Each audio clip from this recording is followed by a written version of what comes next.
Welcome to my channel. આ YouTube ચેનલમાં આપ સર્વેનું સ્વાગત છે। ચેનલમાં આવતા વિડીયોને લાઈક કરો, ચેનલને સબસ્ક્રાઈબ કરો, જેથી નવા બનતા વિડીયો તરત મળતા રહે, અને આ વિડીયોને શેર કરો। નમસ્તે બાળકો, ધોરણ 3 વિષય પર્યાવરણ, પ્રકરણ 17 પત્રનો પ્રવાસ। તો આપણે પાઠની શરૂઆત કરીએ।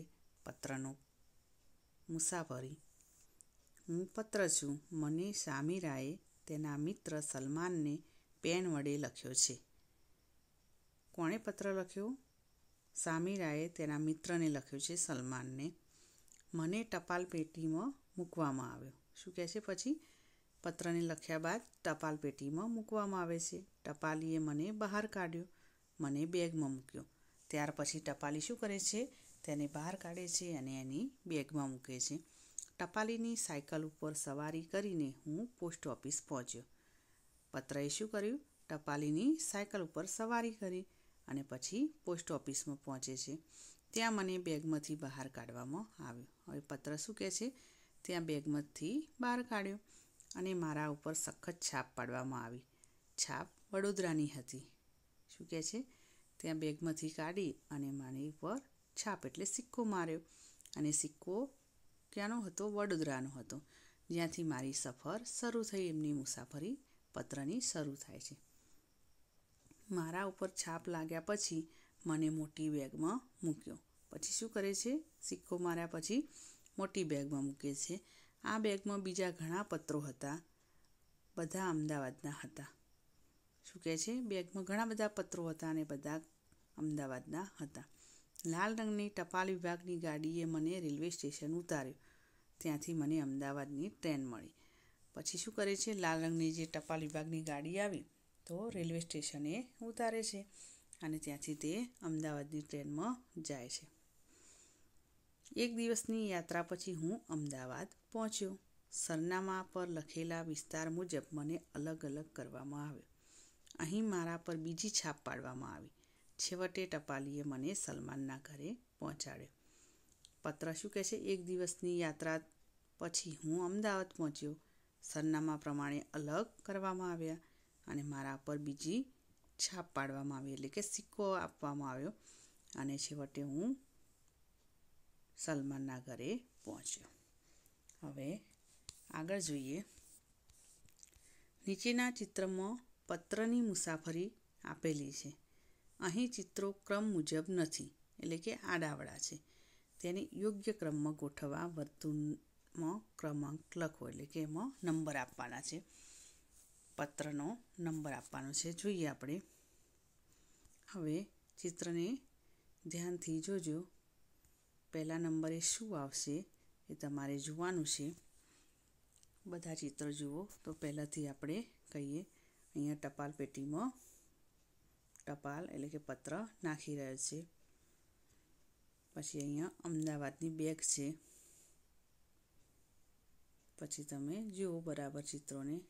તો પત્રને સૌથી પહેલાં શું કરવામાં આવે છે? વિચારો। તો પત્રને સૌથી પહેલાં લખવામાં આવે છે। શું કરવામાં આવે છે? લખવામાં। તો અહીંયા આ પત્ર લખાઈ રહ્યો છે। તમે જુઓ બોલપેનથી પત્રને લખાઈ રહ્યો છે। તો અહીંયા 1 નંબર આપવાનો। શું આપવાનું? 1 નંબર। ત્યાર પછી પત્રને લખ્યા બાદ પેટીમાં નાખવામાં આવે છે। આપણે આગળ જોયું ને, તો અહીંયા આ ટપાલ પેટી છે, એમાં નાખે છે। ત્યાર પછી શું કરવામાં આવે? ત્યાંથી ટપાલ પેટીમાંથી ટપાલી છે એ બધા પત્રોને બહાર કાઢે છે। તો અહીંયા આવશે 3 નંબર। ત્યાર પછી ટપાલી ટપાલ પેટીને કાઢીને શું કરે છે? બોલો શું આવશે? ત્યાંથી ટપાલી બધા પત્રો લઈને જશે એની ઓફિસે અને ત્યાં સિક્કો મારશે। તો અહીંયા આવશે 4 નંબર। ટપાલી પોતાનો સિક્કો મારે છે ટપાલ ઉપર। સિક્કો માર્યા બાદ તે અમદાવાદની બેગમાં ભરાય છે। તો અમદાવાદની થેલીમાં તેને ભરવામાં આવે છે। તો ત્યાં આવશે 5 નંબર। એના પછી બધા જ જુદા જુદા પત્રો ભેગા થાય છે। તો અહીંયા આવશે 6 નંબરમાં। એના પછી અહીંયા આવશે 7 નંબર ટપાલી. જે ટપાલ છે જુદી જુદી વિભાગમાં ભેગી અલગ અલગ જગ્યાએ મોકલે છે. અને છેલ્લે ટપાલી છે અહીંયા પત્ર આપે છે 8 નંબરમાં, એટલે કે પત્ર પહોંચી જાય છે જે સ્થળે લખેલું છે ત્યાં. તો આ રીતે તમારે પત્રના પ્રવાસની આગળ આપણે પાઠમાં પણ જોયું અને ચિત્રમાં પણ સમજ્યા.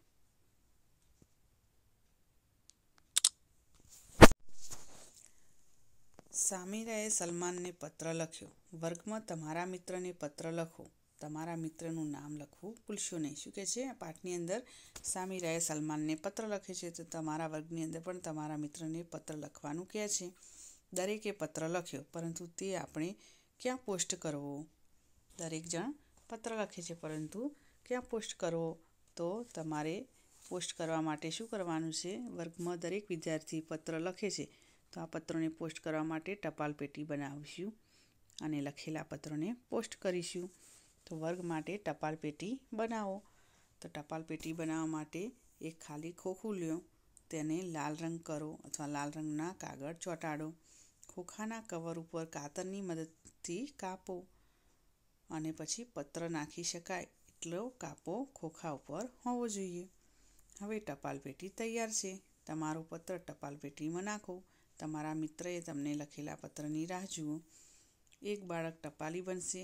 તે ટપાલ પેટીમાંથી પત્રો લઈ લેશે અને બધા બાળકોને વહેંચશે. શું તમે તમારા મિત્રને પત્રને વાંચી મજા માણી? તમે પણ મજા માણી શકો છો. જેવી રીતે તમે તમારા મિત્રને પત્ર લખ્યો, તેવી જ રીતે તમારા મિત્રો અને સગા સંબંધીઓ પણ તમને પત્ર લખ્યા જ હશે. થોડા પત્રો ઘરેથી જ લઈ આવો. જુઓ કેટલા અલગ અલગ પ્રકારના પત્રો છે, તમને સમજ પડશે. તો અહીંયા આ પત્રોમાં તમે શું અલગ જોયું? તો પત્રોમાં આપણે અલગ અલગ જોયું. તો પત્રો ઘણા બધા પ્રકારના હોય છે. આ પત્રોમાં અમે પોસ્ટકાર્ડ, આંતરદેશી પત્ર, કવર વગેરે પ્રકારના પત્રો જોયા. તમે પણ જોયા હશે.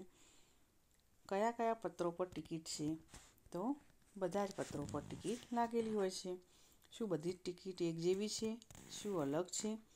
ના, બધી ટિકિટ એક જેવી નથી. દરેક ટિકિટ જુદા જુદા પ્રકારની હોય છે. તેની કિંમત અને આકાર જુદો જુદો હોય છે. તેના પરના ચિત્રો પણ જુદા જુદા હોય છે. શું તમે પત્ર પર પોસ્ટ ઓફિસનો સિક્કો જોયો? હા, મેં 2 પત્રો પર પોસ્ટ ઓફિસનો સિક્કો જોયો છે. આગળ જોઈએ. જુદા જુદા પ્રકારનો સ્ટેમ્પ એટલે કે ટપાલની ટિકિટોનો સંગ્રહ કરી તમારે તમારી ચોપડીમાં એ ટિકિટો લગાવવાની છે, જે ખાના છે એમાં. હવે અહીંયા જુઓ, પોસ્ટ ઓફિસમાંથી મળતી હોય તેવી વસ્તુઓની ઓળખો અને તેનું નામ તમારે લખવાનું છે. તો હું અહીંયા બોલું છું, તમે ધ્યાનથી સાંભળજો. અહીંયા જુઓ, આ પહેલું છે ચિત્ર. શાનું છે? પોસ્ટકાર્ડ છે. અહીંયા લખવાનું છે પોસ્ટકાર્ડ. ત્યાર પછી આ છે આંતરદેશીય પત્ર. એના પછી છે કવર. આગળ જોઈએ તો આ છે ટિકિટ. આ છે રેવન્યુ સ્ટેમ્પ અને આ છે સોનાનો સિક્કો એટલે કે લગડી.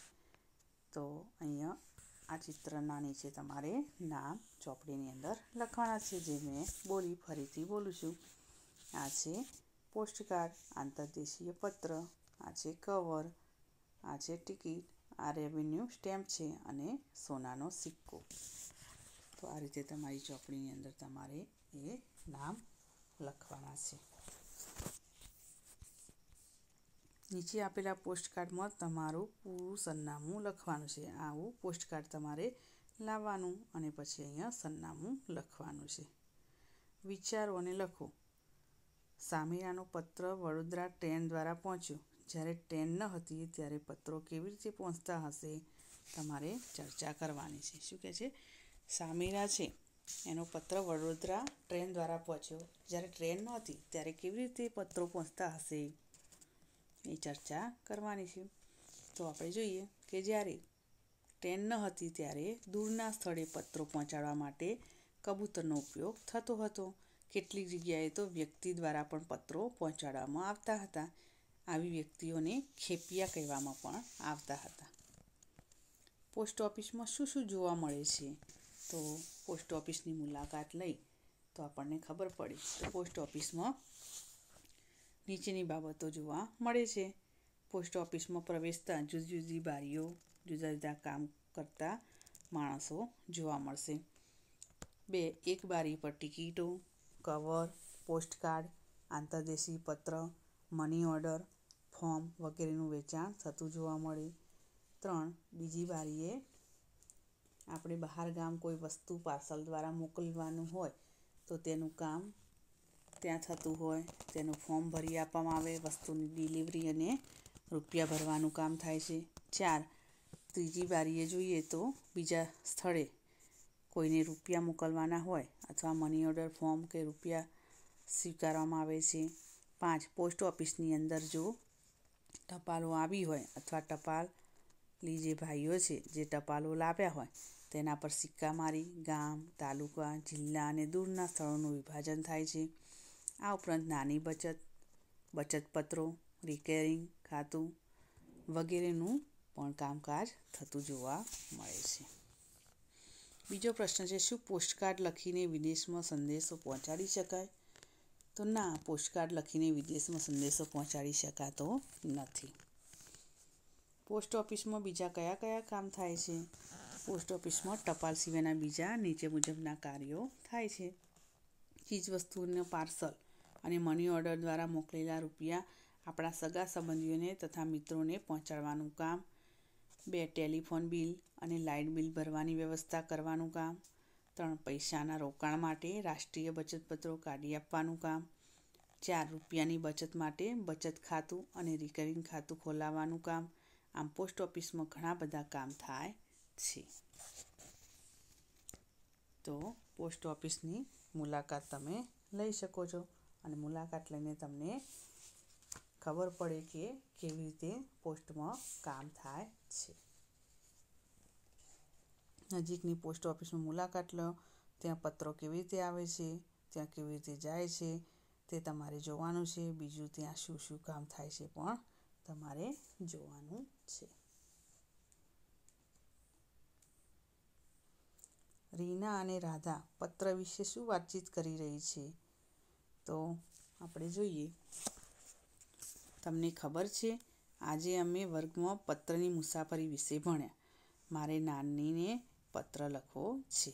શું કહે છે? રીના અને રાધા બંને વાતચીત કરે છે. અમે પત્ર વિશે ભણ્યા તો મારે નાનીનો પત્ર લખવો છે. તું પત્ર લખી શકે? હું ફોન કરવા જાઉં છું. જો સાથે આવવું હોય તો તું આવી શકે છે. અહીંયા શું કહે છે? બંને જણ રીના અને રાધા વાત કરે છે કે હું નાનીને પત્ર લખું છું. તો એક કહે છે કે હું ફોન કરવા જાઉં છું, તારે આવવું હો તો ચાલ. રીના અને રાધા ગામમાં આવેલી એક દુકાને ફોન કરવા ગયા. રાધાએ નંબર લગાવ્યો. બંનેએ તેમની દાદી સાથે વાત કરી. તેઓએ દુકાનદારને પૈસા આપ્યા. ખૂબ જ આનંદ સાથે ઘરે પાછા આવ્યા. શું કહે છે? તે ફોન કરવા ગયા અને એની દાદી જોડે વાત કરીને પાછા આવે છે. વિચારોને લખો. તમે બધાએ ટેલિફોન કે મોબાઈલ ક્યાં ક્યાં જોયો છે? શું કહે છે? તમે ટેલિફોન અને મોબાઈલ કઈ કઈ જગ્યાએ જોયો છે? અમે બધાએ ટેલિફોન કે મોબાઈલ નીચેની જગ્યાએ જોયા છે. તો તમે લખી શકો જ્યાં જ્યાં જોયા હોય. તો ટેલિફોન બૂથ, શાળા, ઘર, હોસ્પિટલ, વિવિધ કચેરીઓમાં તથા લગભગ દરેક વ્યક્તિ પાસે મોબાઈલ ફોન જોયા છે. ટેલિફોન કે મોબાઈલ પર તમે કોની સાથે વાત કરો છો? તો ટેલિફોન કે મોબાઈલ પર અમારા મિત્રો, સગા સંબંધીઓ સાથે વાત કરીએ છીએ. તમને પત્ર લખવો અથવા ફોન કરવો બંનેમાં શું પસંદ છે અને કેમ? તો કોઈને પત્ર લખવું ગમે તો કોઈને ફોન કરવો. તો શું પસંદ છે? તો પત્ર લખવા કરતાં મને ફોન કરવો વધુ પસંદ છે. કારણ કે પત્ર પોસ્ટ ઓફિસ દ્વારા 2 થી 3 દિવસે પહોંચે છે, જ્યારે ફોન દ્વારા તરત જ સમાચારની આપ-લે થઈ શકે છે. અતિ આવશ્યક બાબત હોય તો ફોન દ્વારા તરત જ તેનું નિરાકરણ લાવી શકાય છે અને પત્રની જેમ રાહ જોવી પડતી નથી.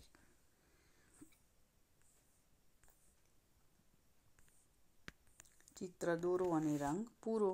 ટેલિફોન, મોબાઈલ અલગ પ્રકારના હોઈ શકે છે. તમે જોયેલા ટેલિફોન, મોબાઈલના ચિત્રો તમારે દોરવાના છે. શું કહે છે? ટેલિફોન, પહેલાંના જે ટેલિફોન હતા એ, અને મોબાઈલના ચિત્રો તમારે અલગ અલગ અહીંયા દોરવાના છે. તમારો પોતાનો ટેલિફોન બનાવો. શું જોઈશે? ખાલી દિવાસળીની પેટીઓ અથવા આઈસ્ક્રીમના કપ દોરો. બંને દિવાસળીની પેટી અથવા આઈસ્ક્રીમના કપમાં કાણું પાડો. બંને કાણામાંથી દોરો પસાર કરો. દોરાના બંને છેડે ગાંઠ મારો. તમારો ટેલિફોન તૈયાર છે.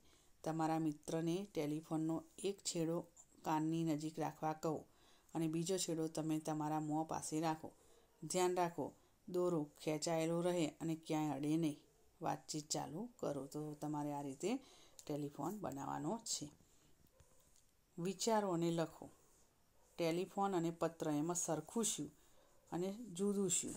તો આપણે જોઈએ સરખું. ટેલિફોન અને પત્ર બંને સંદેશાની આપ-લે કરે છે અને બંનેમાં બધી જ જગ્યાએ ઉપયોગમાં લેવાય છે. ટેલિફોન છે બધી જગ્યાએ ઉપયોગમાં લેવાય છે. બંને સંદેશાઓનો માધ્યમ તરીકે કાર્ય કરે છે. તો એ સરખું છે. હવે જોઈએ જુદું શું. તો ટેલિફોનમાં આપણે સામેવાળા વ્યક્તિને અવાજ સાંભળી શકીએ છીએ, જ્યારે પત્રમાં આવું કરી શકાતું નથી. શું કહે છે?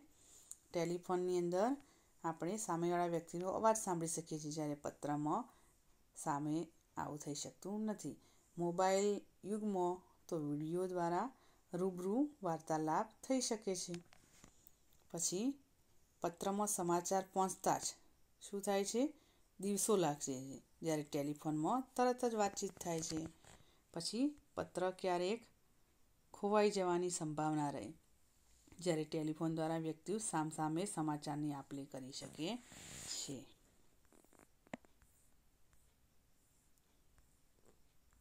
તો આપણે ટેલિફોન અને પત્ર વિશે આટલું જાણ્યું. વિદ્યાર્થીઓ, તમારે આ વિડીયો જોવાનો છે અને પછી તમારી ચોપડીની અંદર જ્યાં તમને કહેવામાં આવ્યું છે ત્યાં તમારે ચિત્રો પણ દોરવાના છે. થેન્ક યુ બાળકો.